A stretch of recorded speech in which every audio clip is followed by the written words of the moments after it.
estrés hídrico se habla poco a pesar de que es un problema que está presente en casi todas las regiones en las que hay conflictos sociales internos o entre países. México tiene el segundo lugar en América Latina, pero también es un tema que está fuera del radar de la mayor parte de las autoridades de todos los niveles de gobierno. Soy José Buendía, gracias por estar con nosotros en este programa en el que todas las ideas se pueden cuestionar siempre que se debatan. Acompáñenme, vamos a ver qué es esto del estrés hídrico para analizarlo y discutirlo en relación con lo que está sucediendo respecto a él en nuestro país. Hay una grave crisis global de la que se habla poco, pero con hondas repercusiones en la producción de alimento, seguridad e incluso conflictos sociales, el estrés hídrico. Este supone un consumo mayor de agua de la que se puede reponer con el ciclo natural y que en varias regiones de la Tierra alcanza niveles extremos. México tiene un alto nivel de estrés hídrico. En el país hay 5 regiones que utilizan un volumen de agua que excede lo que el ciclo natural produce. En estas zonas están las mayores ciudades y las mayores superficies productoras de alimento. En el noroeste, Sonora, Sinaloa, en el Río Bravo, Monterrey, Lerma, Santiago, Pacífico, Jalisco, la del Valle de México y la región del Balsas, en el centro del país y la Ciudad de México. A nivel global, el cambio climático ha agravado la situación en 17 países en que viven 1 de cada 4 personas en el planeta. La escasez de agua alimenta el riesgo de conflicto en estos países, principalmente en Medio Oriente y África del Norte. Posiciones. 1. México es el número 2 de América Latina y el 24 del mundo en nivel de estrés hídrico. De acuerdo con un informe en el World Resource Institute, esta lista, donde el mayor nivel de estrés corresponde a países de África y Medio Oriente, solo hay 2 tipos de países de América Latina en el top 25. Chile tiene una situación más complicada que México. 2. En opinión de Humberto Armenta, ingeniero experto en temas hidráulicos y presidente de la constructora Rexa, en México una de las grandes oportunidades es invertir para hacer más eficiente el uso del agua en el campo. Ahí ocurren aproximadamente 2/3 partes del consumo total del país. 3. Una cuarta parte de la población mundial vive en regiones con estrés hídrico extremadamente alto, con crisis de agua alguna vez impensables que se vuelven comunes. ¿Por qué no se activa el debate sobre el tema? ¿Cuándo será prioridad para los gobiernos? ¿Hasta que estallen conflictos? Informó Fernanda Dávila.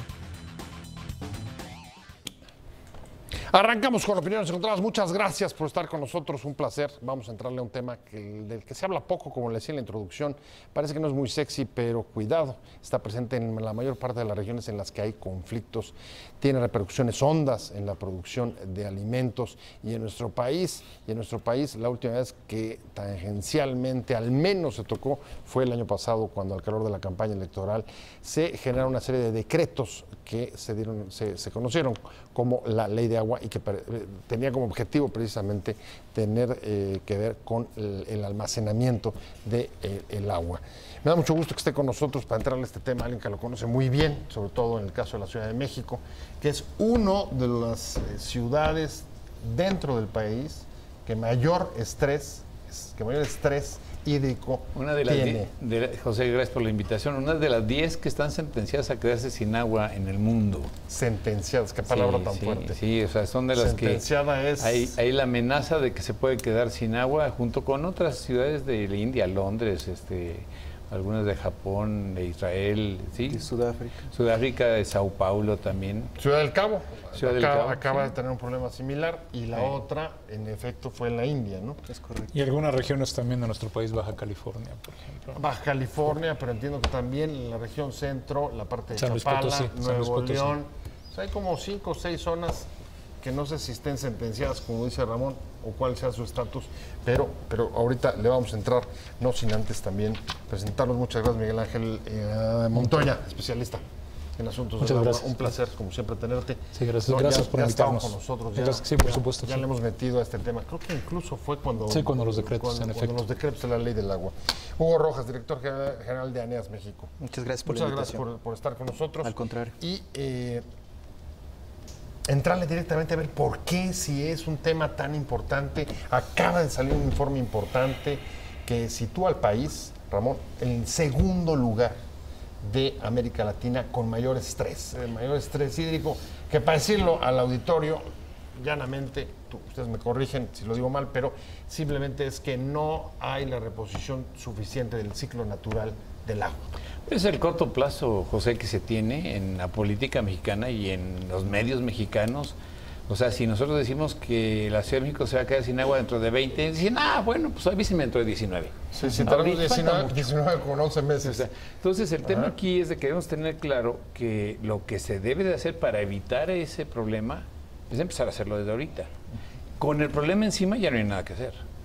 O sea, ya con un tema de una sequía en el país, ya con un tema de un agotamiento de los acuíferos, con un tema serio, se requieren 30 años para resolverlo.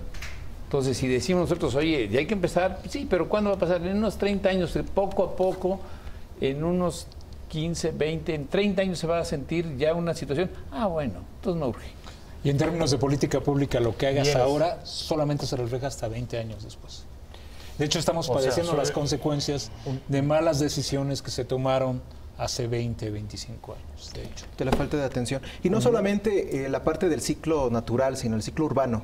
Para los organismos operadores del país, nosotros participamos más activamente en el ciclo urbano, que tiene que ver con todo el tratamiento de distribución, de tratamiento de las aguas residuales, de captación de agua de lluvia en los últimos años.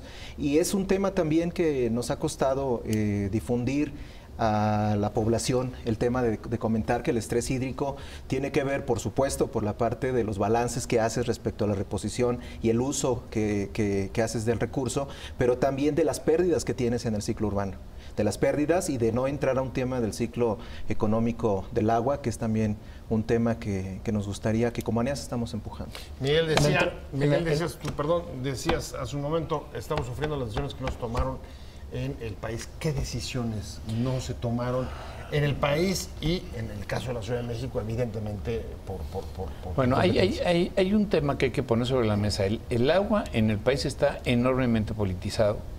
Todas las decisiones pasan por el crisol de la política. Y eso no permite que se tomen las decisiones que habría que tomar desde el punto de vista técnico, desde cobrar lo razonable a la gente. Una de las cosas que llaman la atención es de que las tarifas en México son extraordinariamente bajas, porque las tarifas las definen los políticos, y no hay un político que quiera subir tarifas. Entonces, ahí hay toda una serie de decisiones que habría que emigrar, como han emigrado la mayor parte de las ciudades del mundo, hay que decirlo, a que se manejen con una seriedad técnica las decisiones en este renglón por la importancia que tienen. Entonces, son decisiones que, por un lado, se han tomado desde el punto de vista político y por otro lado las inversiones andamos muy por debajo de lo que se hace en otros países de Latinoamérica. Los datos que tenemos del Banco Mundial son, en promedio en América Latina se invierte el 0.3% del PIB, que para el sector agua, suena razonable.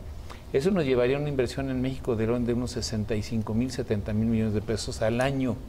Se están invirtiendo mucho menos de 20. Yo aquí sí tengo un punto encontrado. Por completo. El tema no es únicamente de tarifas. De hecho, el sector de la población que menos consume agua es el doméstico, 7%. La mayor parte del consumo de agua se encuentra en el sector agrícola, y aquí tenemos grandes concentradores de agua en el uso agrícola y en el uso industrial. El que menos tendría que pagar, y no me refiero a pagar en términos monetarios, sino pagar este costo, tener que ser el ciudadano común. En realidad son los grandes usuarios del agua, pasando por agricultores, pasando por mineras, pasando por industriales, quien tendrá que ser responsable. No es un tema solamente de tarifas, es un tema de derechos. A ver, son dos cosas muy distintas. ¿Y es un tema de lobby? O sea, por supuesto, porque son los que han tenido... Son grupos que tienen fuertes capacidades económicas que pueden incidir, como tú decías, la ley que nos rige, en el presidente municipal, en el gobernador. Y en decisiones de eficiencia, de manejo correcto, bien administrados. Eso los puede platicar Hugo. Los organismos que se manejen de una manera administrativamente mejor, que tengamos un mejor control de los recursos, que no se usen como caja chica de los presidentes municipales. Son ingresos que tiene propios el organismo, que a veces no se manejan como se deberían.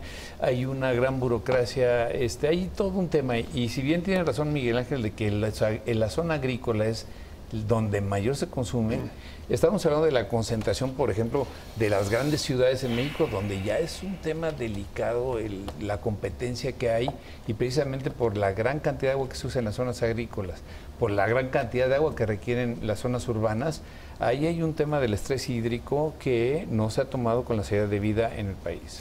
Bueno, pues vamos a manejarlo técnicamente. Déjame ir rápido, un corto comercial que me están pidiendo. Regreso contigo y regreso a preguntarles qué es o cuál serían, digamos, las decisiones que hoy tendrían que tomarse para evitar, por ejemplo, lo que decía Ramón, que esta ciudad, que no es poca cosa, cerca de 20 millones de habitantes, contando la zona metropolitana, puede estar sentenciada a quedarse sin agua. Y ya vimos que sí se puede. Es un día cero o un año cero muy cercano. Ah, sí, ahorita regresamos justo al año cero. Hablando del estrés hídrico, es decir, la incapacidad de poder recuperar todo lo que estamos gastando, es decir, lo que conduce, entre otras causas, a crisis del agua, como ya han vivido otras grandes capitales. Se define contigo, también de una forma muy simple. La demanda de agua no se puede igualar con la disponibilidad de agua, para decirlo en términos llanos. Pero, ¿qué es la disponibilidad de agua? El problema en México es que tenemos una norma que no nos permite determinar con precisión esa agua disponible. Además, hay factores que no están considerados. Bueno, parten de supuestos que a veces inclusive rayan en lo absurdo. La recarga de un año no se refleja al año siguiente. Pueden pasar 50, pueden pasar 100 años, puede pasar muchísimo tiempo para que la recarga que mediste con ciertos parámetros se refleje como disponible. El problema, uno de los problemas mayores es, lo apuntábamos en comerciales, la contaminación. Finalmente, la mayor parte de los usos, por ejemplo el uso industrial, en teoría tendría que, después de que usa el agua, depositar en los cauces el 55%, y esta tendría que servir para subir la disponibilidad. No es así, es agua que sale absolutamente contaminada. El agua es de la nación. Ajá. Y como tal, tenemos la obligación, todos los usuarios, todos los que hacemos uso de ella, de usarla responsablemente y regresarla. Igual a la nación, ¿para qué? Pues para que lo utilice nuevamente el agrícola, para que lo utilice nuevamente yo en un ciclo posterior del ciclo urbano. Y sin embargo, actualmente los organismos operadores, al menos en las ciudades, también están sufriendo un embate de aumento de costos que están provocando que se estén deteniendo algunos ciclos del ciclo urbano del agua, valga la redundancia, por ejemplo el tratamiento. O sea, menos disponibilidad. Menos disponibilidad porque desgraciadamente una de las causas que está provocando ahorita, por ejemplo, el aumento de las tarifas eléctricas que vivimos a partir de 2017 es precisamente un sobrecosto para los organismos operadores para el cual no estaban preparados. Y lo que comentaba el ingeniero Aguirre muy ciertamente es que las tarifas no están reflejando esos aumentos de los costos asociados a la producción o a la distribución. ¿Y qué está pasando? Que los organismos operadores están dejando de tratar el agua. ¿Y por qué lo están dejando de tratar? Por los altos costos que implica tratar el agua residual que recogen en nuestras casas, y eso va a redundar en que se contaminen los cuerpos de agua que tenemos actualmente. La recarga de los acuíferos va a estar contaminada y eso pues va a agravar más el tema. ¿Cuántos años, para utilizar la palabra que utilizaste, Ramón, cuánto tiempo llevamos viviendo de prestado? Bueno, aquí lo que sucede es que, mira, nosotros debemos tomar en cuenta que la gran fuente de abastecimiento de las principales ciudades del país son los acuíferos. Los acuíferos son almacenamientos subterráneos, almacenamientos de agua que se fue filtrando en el subsuelo durante cientos y miles de años. Sí, sí, claro. Entonces, un natural. De los 600 acuíferos que hay en el país, los 102 más importantes, donde están las principales ciudades y los principales usuarios agrícolas, están sobreexplotados. Le estamos sacando mucho más del agua que es motivo de su recarga anual. Entonces, en números generales diríamos, se estima que el acuífero del Valle de México, que es el del que tengo mejor información, pues si no se agota en 50 años, va a haber muchos problemas en relación con la profundidad que había que estar sacando el agua, la calidad del agua que se va a poder sacar, los problemas de los hundimientos de la ciudad. El tema de la Ciudad de México es el mayor problema del mundo. De ahí siguen... Del mundo. Del mundo, sí, eso no hay duda. Ni discutamos sobre el tema. No, es que la única... O sea, la gran amenaza del colapso por agua es esta metrópoli. Estás hablando de una ciudad que está a 2.200 metros sobre el nivel del mar, en el centro del país, mientras que Japón, Nueva York y Tokio están a nivel del mar, pegaditos al mar. Entonces, la opción de desalar agua de mar, pues ahí la tienes. Aquí sería desalar y subir 2.000 metros, son costos elevadísimos. inversiones que además no se están haciendo. Pero la problemática de la ciudad, que es severa, habría que sumar que no está... El último esfuerzo fue, nada más para terminar, el punto es lo que trataron de hacer, de encontrar agua digamos, en terrenos profundos. Más de 2 kilómetros. Acuíferos profundos, y apostando a que es mucho más fácil sacar agua dentro del propio Valle de México, perforando profundo, que traer agua de cualquier cuenca.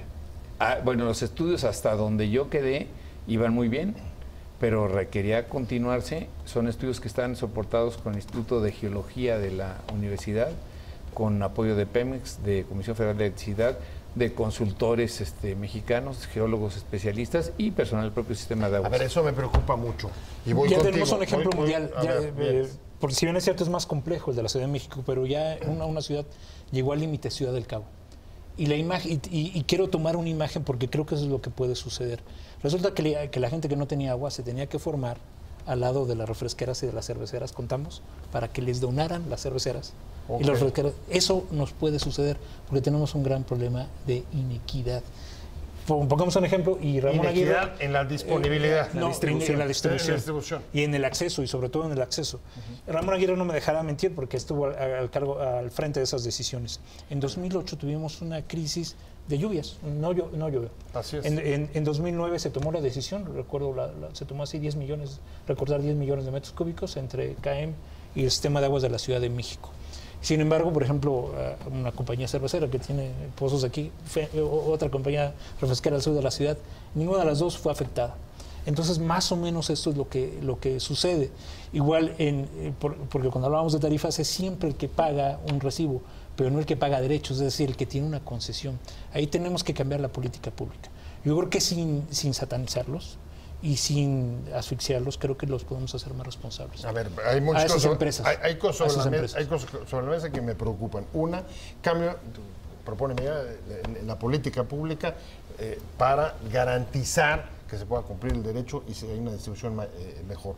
Pero al mismo tiempo me preocupa que dos iniciativas de las que uno recuerda que tienen que ver con el agua, parece que se quedaron en el limbo. Una, acá decir Ramón, en la Ciudad de México, ¿quién sabe en qué quedó tu plan sobre la exploración a fondo? No sé si el actual gobierno de Sheinbaum lo retomó o no. Y tenemos también la ley de agua, los decretos sobre exactamente los acuíferos que sacó al calor de la campaña electoral Peña Nieto y también no sabemos en dónde quedaron. Y tenemos uno más pendiente. Ajá. El artículo 4 que otorga el derecho humano al agua y al saneamiento, en un transitorio tercero ordenaba que se llevaran a cabo la ley que legislara precisamente el derecho humano al agua y saneamiento, y es una ley que hasta el momento no ha salido. Se llama Ley General de Aguas, y ¿qué es lo que pretende esta ley? Dar cumplimiento al artículo 4, derogando la Ley de Aguas Nacionales vigente. Las condiciones en las que estamos, contaminación, sobreconcesionamiento e inclusive un tratamiento preferencial, algunos usos que no deberían de tenerlo, lo platicábamos igual detrás de cámaras, el uso agrícola no paga derechos. Creo que esta nueva ley tendrá que generar esas condiciones para hacer realidad lo que dice la Constitución, un acceso equitativo y un uso sustentable del agua. Bajo esos dos principios, bajo esos dos parámetros, creo que sí podemos resolver este tema que es gravísimo, y a mí, yo sí quiero colocar ese día fuerza, es más grave de lo que podemos suponer, porque inclusive la disponibilidad de la que suponemos tenemos agua, creo que puede ser esta más menor de lo estimado. Tú hablabas de la hora cero de la Ciudad de México, ¿no? Por ejemplo, ¿cuál es la hora cero? Bueno, a ver, el problema que tienes aquí, José, es que tú dependes del ciclo hidrológico y las lluvias no son las mismas todos los años. Exacto. Hay años lluviosos y hay años secos. Si se te presenta una sequía, el país no está preparado para una sequía, sobre todo la gente que depende del agua de las presas, etcétera. Entonces, el año cero puede ser dentro de 2 años, puede ser dentro de 5, puede ser dentro de 50, o sea, no sabemos, pero una gran sequía es para la que debemos de prepararnos. Y la única manera de prepararte es construyendo infraestructura. Infraestructura que te permita aprovechar mejor el agua, infraestructura que te permita mover el agua de una zona hacia otra. O sea, no hay otra. Ahora, ¿qué de todos estos pendientes están en el radar de la Cuarta T? De lo que ustedes saben. La Conagua está haciendo un esfuerzo muy serio de generar consensos en torno a una nueva ley. Eso nos consta, hemos estado ahí, participamos. Creo que ese factor de política ¿podemos esperar, dicen ustedes, una nueva ley de aguas quizá en el próximo periodo legislativo? Próximamente, no en el próximo periodo, pero sí está... es 2020. Sí, seguramente, sí, okay. Seguramente. Al final eso sí se podría esperar, pero no depende solamente de la decisión de una sola persona, ni siquiera de la directora. Insisto, son muchos intereses en el agua y a veces conciliarlos en función de un solo objetivo puede ser complicado. O sea, pero yo la verdad es que le tengo una vocación. Pavor a la nueva ley. Sí, nos va a dejar peor de cómo estamos. Pero pavor por lo que salga, pavor por que llegue, porque no llegue. No hay mucho que temer. ¿Por cuál de todas? Te voy a decir lo que pasa. Ajá. El problema que tenemos es de que las buenas intenciones no son suficientes y los buenos deseos no son suficientes. A veces tú dices, oye, vamos a hacer el ejemplo, sería muy bueno estar fit, estar en forma, sí, pero hay que hacer ejercicio, maestro, y eso implica un esfuerzo y un sacrificio. Entonces, aquí el tema es de que resolver el problema del agua de este país no es con buenas intenciones y que todo el mundo tiene derecho. Aquí hay que poner orden en muchas cosas. Aquí hay una retórica falsa, retórica falsa, porque todo derecho no quiere decir que nadie pague el agua, eso es falso, pero simplemente es garantizar condiciones de equidad. Y cambiar ciertos paradigmas. Infraestructura sí, pero ¿de qué tipo? Infraestructura verde no tenemos. Hay algo, me llamó mucho la atención un artículo escrito por Ramón, muy bien escrito, hablando de la bondad de las lluvias y de los huracanes, que no tenemos por qué espantarnos. Pero el problema es que estamos en un escenario de cambio climático. Llueve la misma cantidad de agua, pero en un espacio de lapso muy pequeño de tiempo. Entonces no se alcanza a infiltrar, y con la deforestación que tenemos lo que hace es barrer por completo, llega otra vez a los ríos. Ahora, en cualquier caso, sea como sea, sí necesitamos inversiones fuertes en infraestructura. No, sí, definitivamente. Y no sé si se estén haciendo. Te voy a preguntar eso. Hablando de un tema que a usted le preocupa, y es el estrés hídrico, la crisis del agua, un tema del que se habla poco, pero que hay metrópolis como la Ciudad de México, que puede estar sentenciado, puede tener una hora cero si no se toman medidas. Y me quedé justo contigo, Hugo Rojas, director general de ANEAS. ¿Cuáles son, desde tu punto de vista, lo que este gobierno está haciendo para evitar justo que tengamos en la ciudad una hora cero o en cualquier otra región del país? Sí, bueno, como ya lo comentaron, el fomentar y la discusión nuevamente de la ley que regularía el derecho humano para los organismos operadores es fundamental. Ramón hablaba de dos opciones y que tal vez están en la mesa también y que es lo que pudiera generar tal vez un poquito de caos. El hecho de tener una ley general de aguas o tener una ley de aguas nacionales, que serían dos cuestiones diferentes. Tal vez pudieran ir en una sola, pero la ley de aguas nacionales tendrá que ver mucho con la administración del agua en el país y la ley general de aguas tendrá que ver con la distribución de los usos y garantizar el derecho humano y el saneamiento, que es a lo que los organismos operadores nos interesaría más. Eso, por supuesto, que es preferible tener una ley que finalmente regule el artículo 4 para que los organismos operadores tengan una base normativa importante. Sin embargo, también estamos conscientes de que es una condición necesaria, pero no es suficiente. Necesitaremos también cambios institucionales. Se conoce que no valen de nada cambios normativos si no existen cambios institucionales. Y tenemos que hacer cambios institucionales que fortalezcan a nuestros organismos operadores. A ver, pero en parte del conflicto que hemos visto en el tema, como los decretos de la llamada ley de aguas o la nueva que se está preparando, que se podrá presentar próximamente, pareciera tener que ver con criterios que por un lado privilegian o tratan de cuidar el derecho y el acceso de los ciudadanos al agua, y otro, los industriales, el consumo de los industriales. El consumo de los industriales. ¿Cómo resuelves eso, Ramón? Bueno, es que ¿O es un falso dilema? No, hay que tomar en cuenta lo siguiente, que las industrias para generar riqueza requieren como parte de sus procesos el agua en muchos de los casos. Entonces hay que ser compatibles. Por ejemplo, en la Ciudad de México no deben de instalarse industrias que tengan un gran consumo de agua, pero sí cerca de los principales ríos del país o en donde no se tenga un estrés hídrico, ahí es donde se puede tener. O sea, el tema aquí es de que no debemos de ser compatibles con la disponibilidad del agua, partiendo de que la propia ley de aguas nacionales establece que el uso primario está sobre el público urbano, de ahí viene el agrícola, después viene el uso industrial. Ya la propia ley establece prioridades. Pero en transitorios, en el 14º transitorio que nadie pela y de cualquier modo en términos reales, el primero en derecho, y es el primero que presenta una solicitud de concesión, es el que normalmente se lleva el agua. así opera. En realidad, los legisladores, cuando aprobaron el derecho humano al acceso al agua, si esta ley de aguas nacionales vigente no hubiera generado las condiciones para la violación sistemática del derecho y para tener una administración tan desordenada, tan poco sustentable del agua, no hubieran mandatado derogarla y expedir una ley general de aguas. No seamos, digamos, tan conservadores en ese sentido de conservar la ley vigente. Por supuesto, hay estructuras que desde luego no podemos tener una visión maniquea. Y nada más de acuerdo. Justo si queremos desarrollar el sureste, creo que justo las industrias tendrán que ¿Hay suficientes consensos? Yo creo que sí. A ver, ¿les parece que hay suficiente consenso? Hemos estado en las mesas políticas, sociales, empresarios. Se requiere una mayor participación de los usuarios en la toma de decisiones, pero no que las decisiones las tomen los usuarios. Es diferente que haya una mayor participación donde ellos puedan vigilar, verificar, ver el sustento que hay de las decisiones de carácter técnico que soportan finalmente cómo se van a tomar las decisiones. Y otra cosa es que ya no haya un soporte técnico y ya lo decidan los usuarios a secas. Hay que buscar un punto en donde haya mayor participación social de los usuarios organizados junto con un sustento técnico de las decisiones que se toman. A ver, es que ahí... Alguna vez nuestro presidente dijo que la economía no tenía que estar en manos de los economistas, y yo incluso me puedo dar por aludido.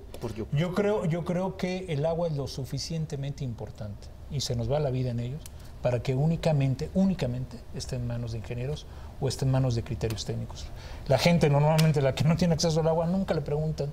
Jamás le preguntan, seguramente sí, el deber de un técnico es orientar. O sea, tú estarías más bien en la otra postura. La postura sería no solamente informarles. No solamente los técnicos. Sino que participen. Porque justo esto ha sido participación ciudadana en los temas del agua. El discurso de todos de los últimos sexenios, de los sexenios neoliberales, ha sido la hidrocracia y la hidrotecnocracia. Nosotros somos los que sabemos hacer las cosas. Te toca romper el empate. A ver, es que no hay empate. A ver, déjame decirte. Yo lo dije claramente. Se requiere una mayor participación de los usuarios, donde los usuarios vean, supervisen, participen, pero que no deje de haber un sustento técnico en las decisiones. No estoy diciendo que las decisiones sean exclusivamente técnicas. Debe haber una participación de los usuarios. Pero lo que no puedes hacer es pensar que ahora la técnica se va a hacer a un lado en una cosa tan seria. Nadie está planteando. A ver, de acuerdo, pero hay un montón de temas. Ese sí es un dilema falso, porque nadie está planteando. No, pero a ver, hay muchos temas que son complejos. Por supuesto. Someter, por ejemplo, a consulta de la ciudadanía temas de tarifas de agua. Por ejemplo. Someter distribución de acceso o disponibilidad entre el campo y la ciudad. Pero creo que hay sensatez. Esos son temas muy complicados. La gente paga más. ¿Ustedes estarían de acuerdo que eso se consulte? La gente que no tiene agua en sus casas termina pagando más el agua. Entre pipas y otras. Sí, está claro. Y está dispuesta, si tuviera un servicio regular, a pagar el agua. A ver, Iztapalapa, buen ejemplo. La gente estaría absolutamente dispuesta. Pero sin embargo, es saber cómo rompemos este círculo vicioso.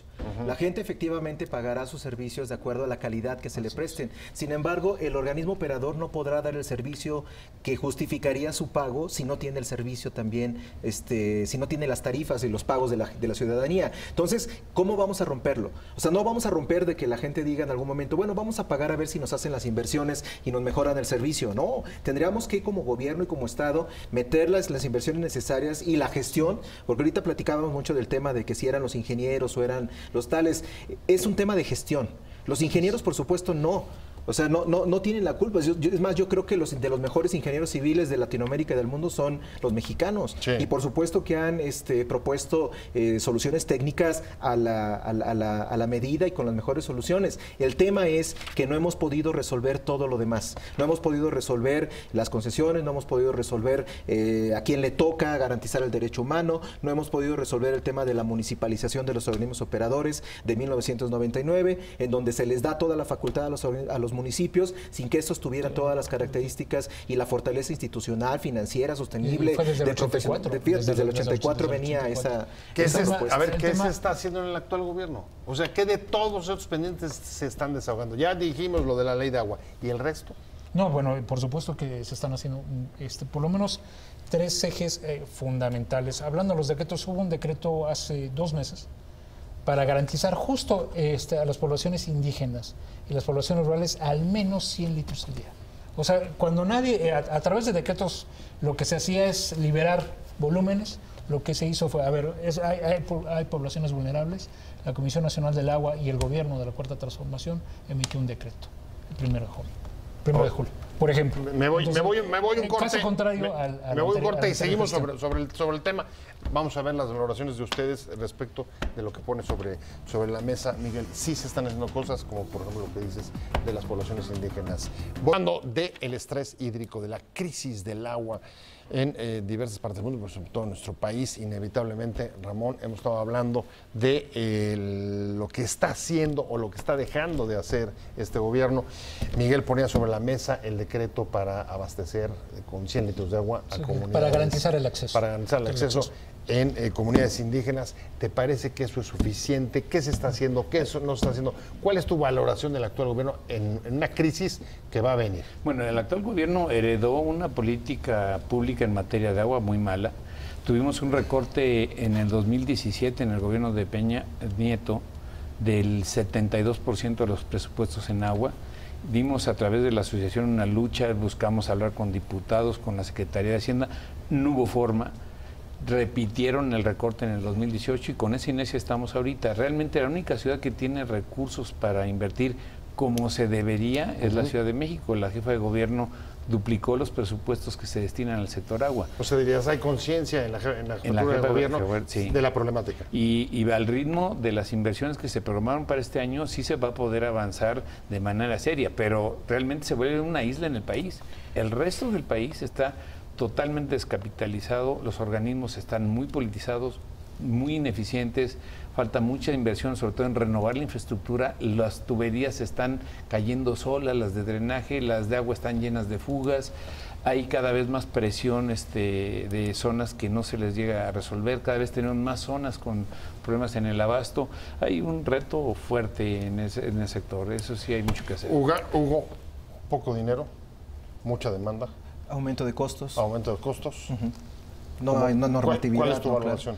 Pues la verdad sí de preocupación, como tú bien resumes, tenemos muchos temas en el tintero, tenemos muchas cosas que resolver. El Plan Nacional de Desarrollo, hay un indicador especial para el estrés hídrico, afortunadamente Conagua reconoce 11.5 millones de metros cúbicos de agua para 2010. Para 2024 la Conagua estará pensando que aumentemos solamente en 0.8% el estrés. Nos hubiera gustado que el indicador disminuyera el estrés, no solamente que disminuyera su crecimiento. Los organismos operadores no van a poder resistir mucho tiempo así. O sea que van a empezar a pasar quiebras. Van a empezar a pasar quiebras técnicas como ya suceden, recortes de la energía eléctrica por falta de pago, falta de tratamiento de aguas residuales por no poderlas utilizar, paros técnicos de los organismos operadores. Y es que esto tiene que ver con lo que platicamos de la normatividad. El gobierno federal dice, es una atribución municipal. Entonces, como ¿por qué yo tendría que estar financiando exactamente esto? La Ciudad de México lo ha entendido muy bien, lo invirtió, pero los estados tampoco les queda muy claro, porque dicen, no, es que es un tema también municipal, entendiendo que los municipios no van a tener la capacidad ni siquiera de poder establecer cuáles son sus necesidades de inversión y cómo las pudieran financiar. La ley de responsabilidad hacendaria les marcó topes muy especiales a los municipios en los cuales no pueden ni siquiera endeudarse ya ni un punto porcentual de su Producto Interno Bruto porque no tienen las garantías suficientes, y de esa manera, ¿cómo vamos a invertir? ¿Cómo vamos a rehabilitar? El único riesgo que existe, y ojalá no sea así, que ya no aspiremos a aumentar coberturas, sino que estas empiecen a disminuir. Pues ahora sí, para hacer el parangón, y contigo casi voy de salida. Pero tomo algo que valioso que dice Ramón, parafraseándolo. Creo que el gran reto, y creo que están en ello, es romper esa herencia y romper esa inercia.